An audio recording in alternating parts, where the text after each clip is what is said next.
একজন লিডারের কেমন হওয়া উচিত? আমার মনে হয় খায়রুল দেওয়ানের তে অনেক কিছু শিখার আছে। তার প্রত্যেকটা কথা অনেক গোছানো। তাকে হয়তো অনেকে পাগল বলে, কিন্তু আপনি একবার চিন্তা করে দেখেন, তার কথাগুলা বাস্তবতার সাথে মিলান।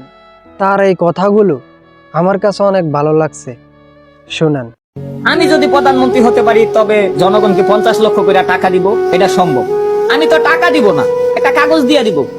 কাগজ দিয়ে দিব, তার চেকের ভিতরে 50 লাখ টাকা থাকবে। সে তো আর একসাথে 50 লাখ টাকা উঠাবে না।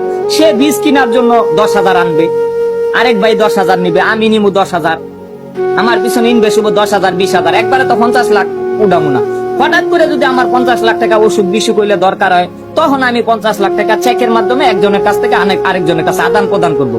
টাকা ট্রান্সফার হয়, টাকা তৈরি করা লাগে না। একজনের কাছ থেকে আরেকজন যায়, এই ব্যাংকেই পড়ে থাকে। তাহলে আপনার খাতায় 50 লাখ থাকবে, কিন্তু আপনি তো একবারে তুলতে পারবেন না। আপনার কয়জন অনুযায়ী তুলবেন? 20-এর মতো টাকা চেক, একটা কাগজ দিতেই পারবো আমি।